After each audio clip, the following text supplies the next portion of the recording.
Hello friends, आप सभी का स्वागत है हमारे यूट्यूब चैनल थिंक गाइस पर। सो गाइस, आज हम शुरू करने वाले हैं जो class 9 environment NCERT MCQs question की जो सीरीज है। इसमें आज हम इन्वायरमेंट पर जो है चर्चा करेंगे। देखिए दोस्त, इससे पहले हमने फिजिक्स को कंप्लीट किया, केमिस्ट्री को कंप्लीट किया, बायो को कंप्लीट किया। वो सीरीज अगर आपने नहीं देखी है तो प्लीज़ मैं आपको सजेस्ट करूँगा कि सबसे पहले उन वीडियो को देखें, ताकि जो है आप धीरे धीरे जो है अंतिम पड़ाव की ओर जो है बढ़ते रहें। एनसीईआरटी को लेकर जो आपकी समझ जो आज तक थी और इस सीरीज को देखने के बाद जो समझ आपकी बिल्डअप होगी, उन दोनों में जो है बहुत अंतर होगा। तो आज हम शुरू करते हैं क्लास 9th का चैप्टर 14 प्राकृतिक संपदा। आखिर प्राकृतिक संपदा होती क्या है? तो देखिए दोस्त, प्रकृति ने जो है हमको बहुत कुछ दिया है, और फॉरेस्टर बनने अगर आप जा रहे हो तो जाहिर सी बात है आपको प्रकृति को बचाने के लिए, प्राकृतिक संपदा को बचाने के लिए, प्राकृतिक संपदा को सुरक्षित रखने के लिए आपको जो है इस पद के लिए जो है चयनित किया जाएगा। तो बहुत मोस्ट इम्पोर्टेंट हो जाता है हर एक पॉइंट ऑफ व्यू से ये जो चैप्टर है वो आपके लिए। तो देखिए दोस्त, इस चैप्टर की तरफ बढ़ने से पहले हमें पता होना चाहिए कि प्राकृतिक संपदा क्या होती है, प्राकृतिक संपदा की हमको किस प्रकार से जो है रक्षा करनी होगी, सुरक्षा करनी होगी। कभी समय मिले तो वन और वन से संबंधित कानूनों पर भी चर्चा करेंगे। तो अभी जो है इस चैप्टर को जो है शुरू करते हैं। ध्यान दीजिए, कार्बन डाइऑक्साइड के स्थिरीकरण के संदर्भ में निम्नलिखित कथनों पर विचार कीजिए। हरे पेड़ पौधे सूर्य की किरणों की उपस्थिति में कार्बन डाइऑक्साइड को ग्लूकोज में बदल देते हैं। ठीक है। बहुत से समुद्री जंतु जल में घुले कार्बोनेट से जो है अपना कवच बना लेते हैं। हमें बताना है कि उपयुक्त कथनों में से कौन सा से कथन जो है बिल्कुल सही है। तो इसका जो सही आंसर होगा, अगर एलिमिनेशन और फॉर्मेट से भी हम करते हैं तो इसका जो सही आंसर होगा वो क्या होगा? सी यू, यानी कि दोनों कथन जो हैं बिल्कुल सही हैं। अब दोनों कथन क्यों सही हैं इसकी व्याख्या पर जो है चर्चा करते हैं। उपयुक्त दोनों कथन बिल्कुल सही है। ठीक है। वायुमंडल में कार्बन डाइऑक्साइड की मात्रा क्या है? 1% से भी का भी एक छोटा सा भाग है। कार्बन डाइऑक्साइड की अगर वायुमंडल में आप मात्रा देखोगे तो 0.3 ऐसे कुछ करके है। ठीक है। आगे जो है हम कंफर्म करेंगे किसकी जो है कितनी कितनी जो है प्रतिशत है। तो 1% का एक छोटा सा भाग है, क्योंकि कार्बन डाइऑक्साइड दो विधियों से जो स्थिर रहती है। हरे पौधे क्या करते हैं? सूर्य की किरणों की उपस्थिति में क्या करते हैं? कार्बन डाइऑक्साइड को ग्लूकोज में बदल देते हैं। ठीक है। और बहुत से जो समुद्री जंतु होते हैं वो जल में घुले कार्बोनेट से ही क्या बना लेते हैं? अपना कवच बना लेते हैं। जैसे घोंगा आपने देखा होगा, कार्बोनेट से जो है उसका खाल होता है, घोंगा या पायला जो इस प्रकार से होता है, शंख की आकृति में होता है, और शंख भी जो है उसी से बनता है। ठीक है दोस्त। तो उसका जो बाहरी जो खोल होता है, वो कवच जो होता है वो किसका होता है? कार्बोनेट का बना हुआ होता है। ठीक है, जो उसकी हड्डी होती है। ठीक है। तो कैसे बनाते हैं? वो बनाते हैं जल में घुले जो कार्बोनेट होता है उससे अपना कवच जो है बनाते हैं। वायुमंडल के संदर्भ में निम्नलिखित कथनों पर विचार कीजिए। वायुमंडल पृथ्वी की औसत तापमान को जो है पूरे वर्ष लगभग नियत रखता है। क्या ये बात सही है? ठीक है। दूसरा है, वायुमंडल जलीय भाग द्वारा परावर्तित किए जाने वाले विकिरण से गर्म होता है, क्योंकि स्थलमंडल विकिरण को पूर्णतः अवशोषित कर लेता है।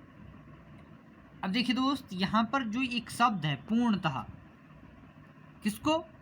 जो है विकिरण जो उत्पन्न हो रहे हैं। ठीक है।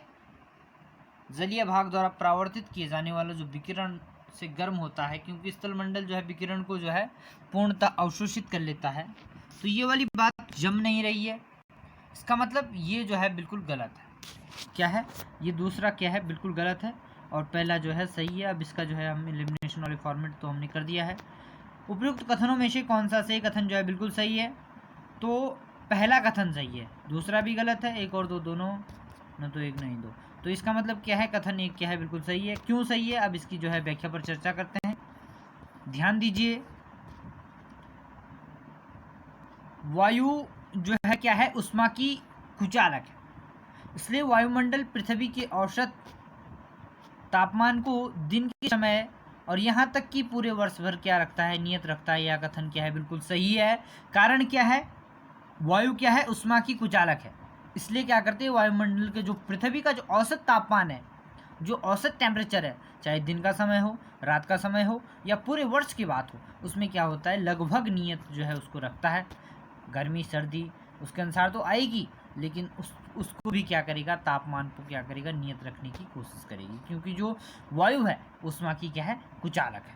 ठीक है, कथन 2 बिल्कुल गलत है, क्योंकि जो है जो स्थलीय भाग का जो विकिरण जो है, विकिरण का जो परावर्तित करती है, इन्हें स्थलीय तथा जलीय भागों से होने वाले विकिरण के परावर्तन तथा पुनर्विकिरण से जो है वायुमंडल गर्म होता है।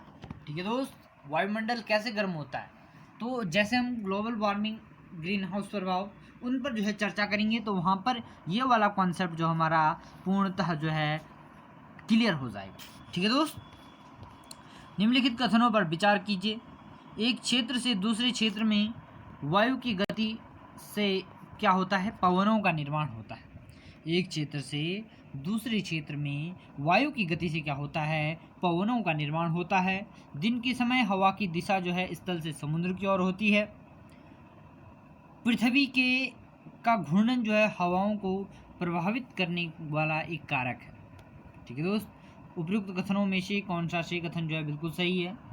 तो दिन के समय जो हवा की जो दिशा होती है वो क्या होती है, वो स्थल से जो है समुद्र की ओर नहीं, बल्कि क्या होती है, समुद्र से स्थल की ओर होती है। ठीक है दोस्त, इस चीज़ को भी हम समझेंगे अभी। तो इसका मतलब हमारे पास कथन सी क्या है, बिल्कुल सही है। जो ये जो हमारे पास ऑप्शन सी केवल 1 और 2 वाले कथन, 1 और 3 सॉरी 1 और 3 वाले जो कथन है वो बिल्कुल सही है। अब इसकी जो है हम चर्चा करते हैं, इसकी व्याख्या पर। कथन 1 जो है बिल्कुल सही है। एक क्षेत्र से दूसरे क्षेत्र में वायु की गति जो है पवनों का निर्माण करती है।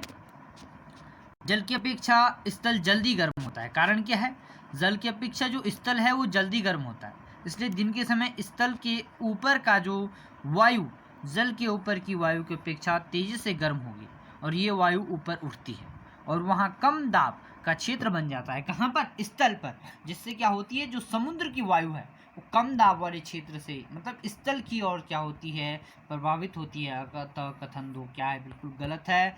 तो आई होप आपकी समझ में आ रहा होगा, आप ध्यान दे पा रहे होंगे। तो कथन नंबर 3 सही है, क्योंकि जो पृथ्वी का जो वायुमंडल है, वायुमंडल की जो आसमान विधियों को गर्म करने, असमान विधियों को जो है गर्म करने के अतिरिक्त कुछ अन्य कारक भी जो है हवाओं को क्या करते हैं, प्रभावित करते हैं। जैसे पृथ्वी की घूर्णन गति, पवन के मार्ग में आने वाली पर्वत श्रृंखलाएं शामिल हैं।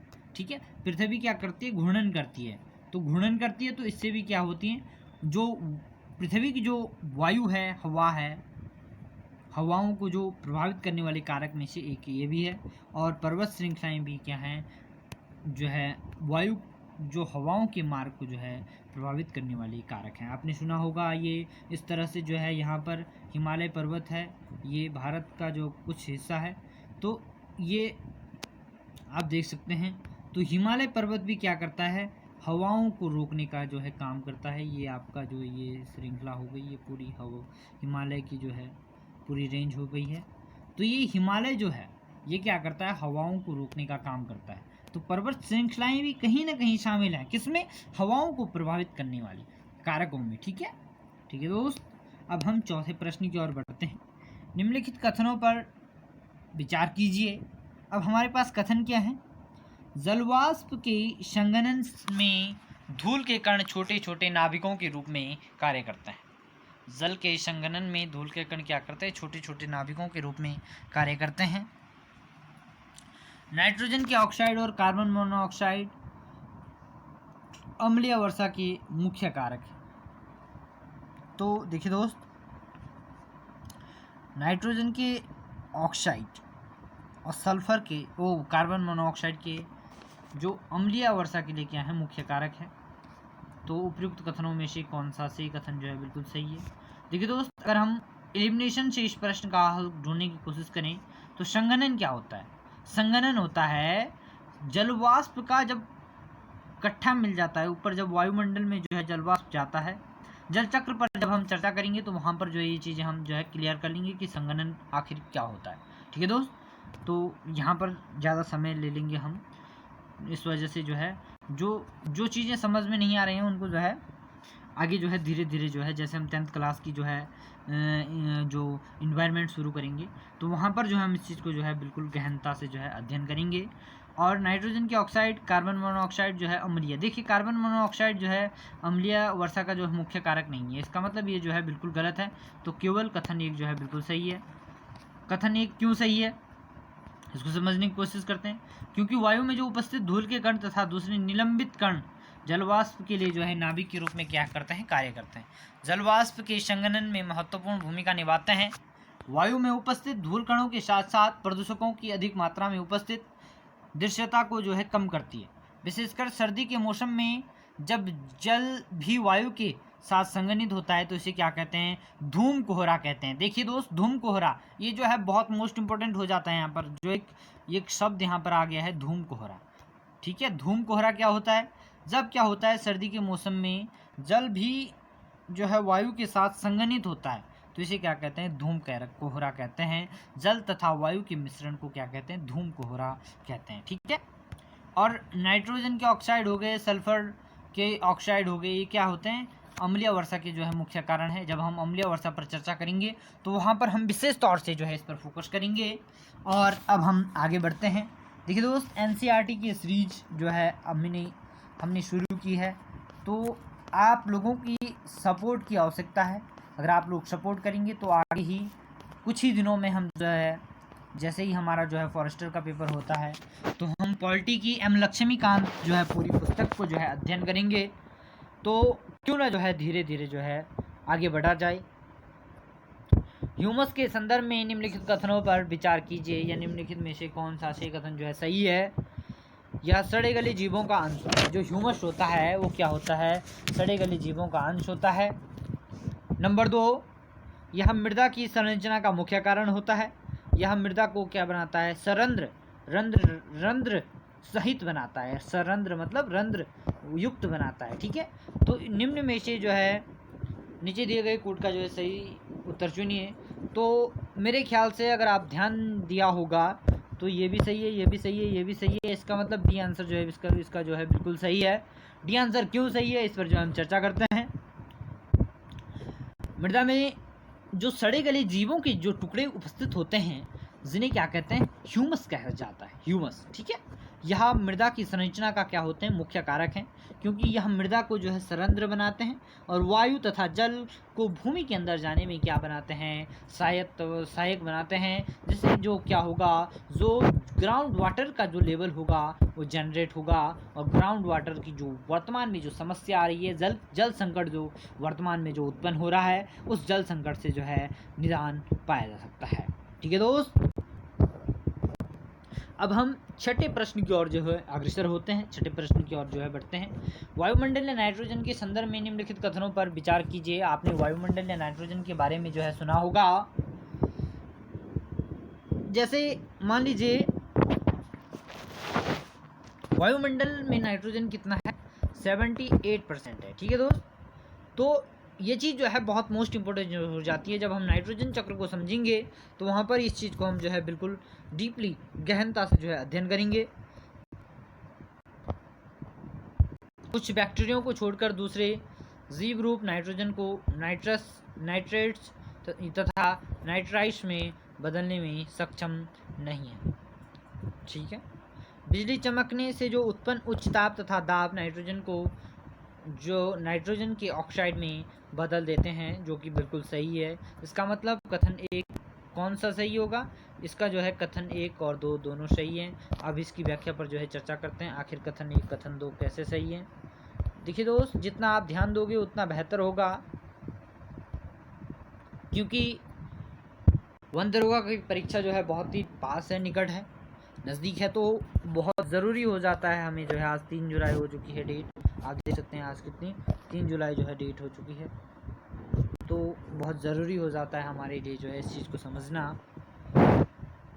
नाइट्रोजन का जो स्थिरीकरण करने वाले जो बैक्टीरिया निष्क्रिय नाइट्रोजन परमाणु को नाइट्रेट्स तथा नाइट्राइट्स में बदलते हैं। ऐसे बैक्टीरिया को छोड़कर दूसरे जीव रूप जो है नाइट्रोजन को नाइट्रेट्स तथा नाइट्राइट्स में बदलने में सक्षम नहीं है। ठीक है दोस्त, कुछ ही बैक्टीरिया हैं जो नाइट्रोजन स्थिरीकरण में क्या करते हैं, भाग लेते हैं।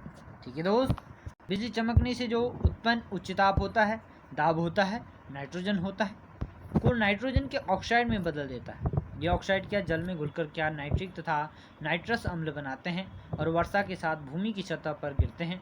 तभी जो है उपयोग जो है विभिन्न जीवों द्वारा जो है इसका उपयोग किया जाता है।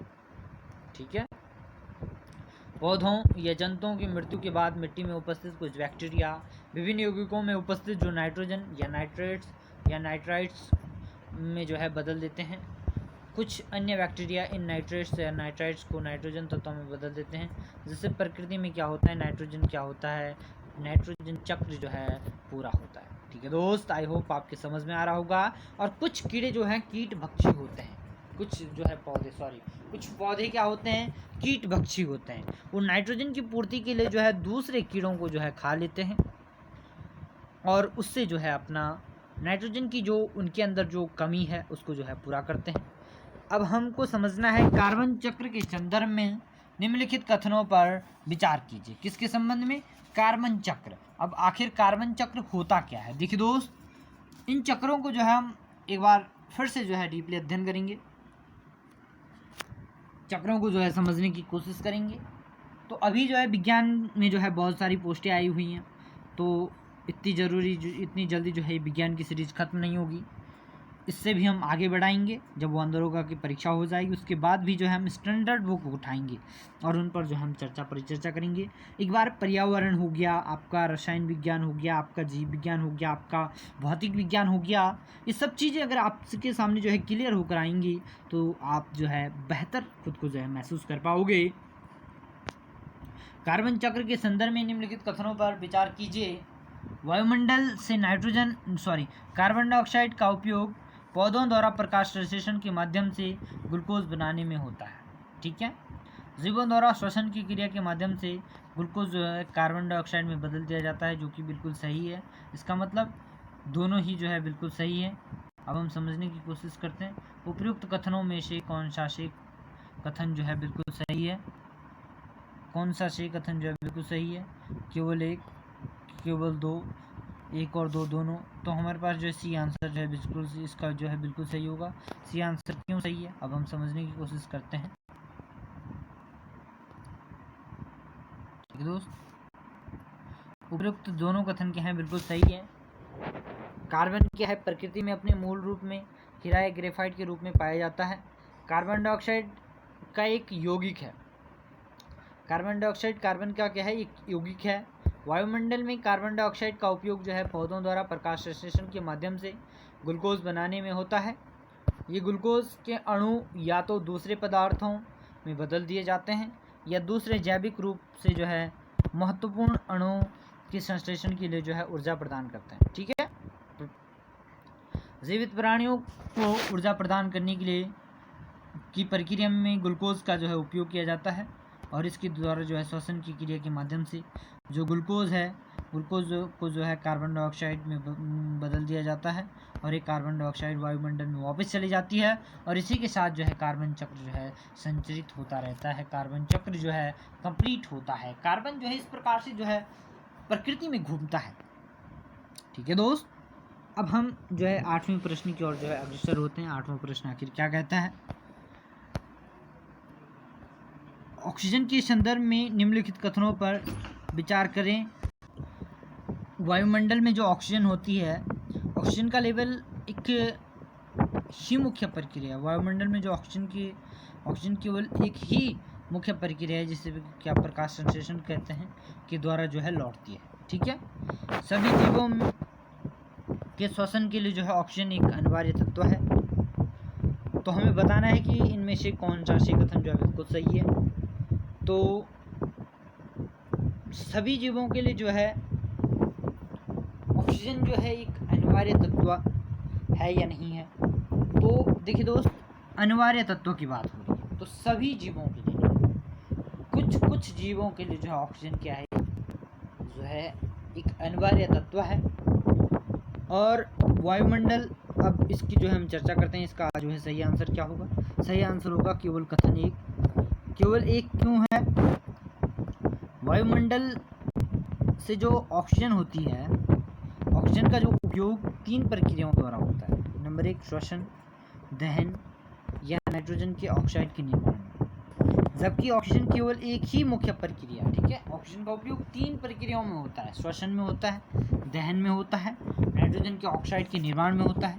जबकि ऑक्सीजन केवल एक ही मुख्य प्रक्रिया, जिसे क्या कहते हैं, प्रकाश संश्लेषण कहते हैं, फोटोसिंथेसिस की प्रोसेस कहते हैं, के द्वारा जो है प्रकृति में लौटती है, हमारी जो है पृथ्वी में लौटती है।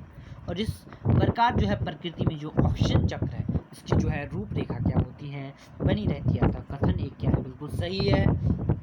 कथन 2 क्यों गलत है, अब हम इस पर चर्चा करते हैं। क्योंकि जीवों के श्वसन के लिए ऑक्सीजन महत्वपूर्ण है, परंतु कुछ जीव मुख्यतः जैसे बैक्टीरिया हो गया, तत्व ऑक्सीजन हो गया द्वारा जो है जहरीले हो सकते हैं। वास्तव में बैक्टीरिया द्वारा जो है नाइट्रोजन स्थिरीकरण की प्रक्रिया ऑक्सीजन की अनुपस्थिति में होती है, ठीक है। नाइट्रोजन स्थिरीकरण की जो प्रक्रिया होती है वो किसके, ऑक्सीजन की अनुपस्थिति में होती है। तो ऑक्सीजन की अनुपस्थिति में होते हैं तो कुछ बैक्टीरिया होते हैं जो मुख्यतः जो है तत्व ऑक्सीजन द्वारा जो है जहरीले हो जाते हैं, ठीक है। तो इस प्रकार से जो है ये जो है कथन 2 बिल्कुल गलत है। सभी जीवों के लिए जो है अनिवार्य तत्व नहीं, कुछ जीवों के लिए क्या है, जो ऑक्सीजन है श्वसन के लिए जो है अनिवार्य तत्व हो जाता है, ठीक है। ओजोन के संदर्भ में निम्नलिखित कथनों पर विचार कीजिए। आखिर ओजोन है क्या, इस पर जो है चर्चा करते हैं। ओजोन O3, ठीक है। ओजोन के संदर्भ में निम्नलिखित कथनों पर विचार कीजिए। ओजोन एक विषैली गैस है, बिल्कुल सही है। ओजोन क्या है, एक विषैली गैस है। ओजोन क्या है, एक विषैली गैस है, बिल्कुल सही है। यह क्लोरोफ्लोरोकार्बन से क्रिया करके पृथ्वी पर लौटने वाले विकिरण के लिए जो है अभेद परत बनाती है, ये भी जो है बिल्कुल सही है। इसका मतलब निम्नलिखित में से कौन सा सही अभेद परत, सॉरी ये जो है गलत है। क्यों गलत है, क्लोरोफ्लोरोकार्बन से क्रिया करके पृथ्वी से लौटने वाले विकिरणों के लिए अभेद परत बनाती है, ऐसा नहीं है, ये गलत है, ठीक है, ये गलत है।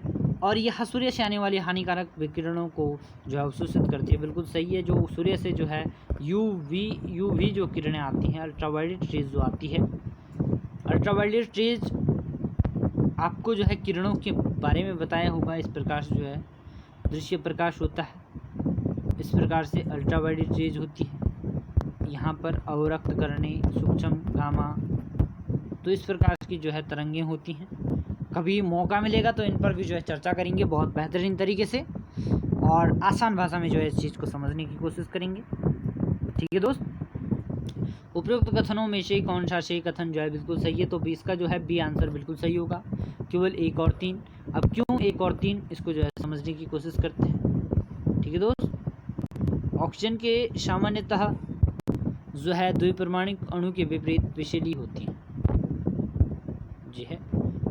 ऑक्सीजन के सामान्यतः जो है द्विपरमाणुक अणु के विपरीत ओजोन क्या होती है, विषैली होती है। ऑक्सीजन क्या है, O2 है, और ये O2 क्या है, प्राणवायु है। और O3 वहीं, O3 देखिए कितना अंतर आ जाता है। O3 क्या है, एक विषैली गैस है, ठीक है। ओजोन जिसका नाम है।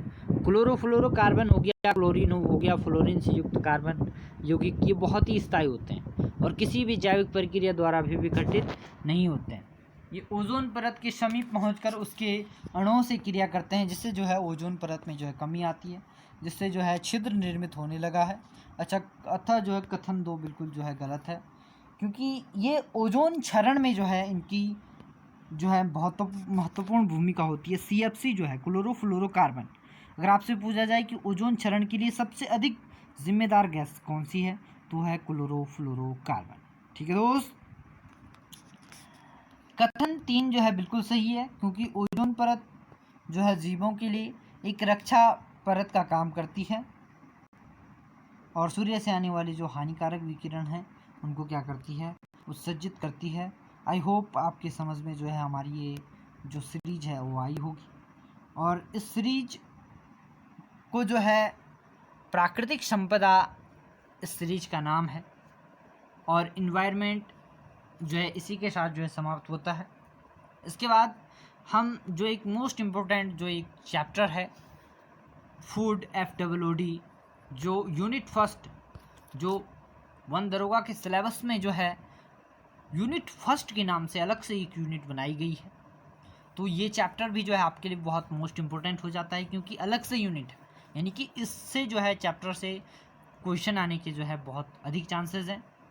सो आई होप आपको वीडियो पसंद आए हो। So guys thank you for watching, thank you this video.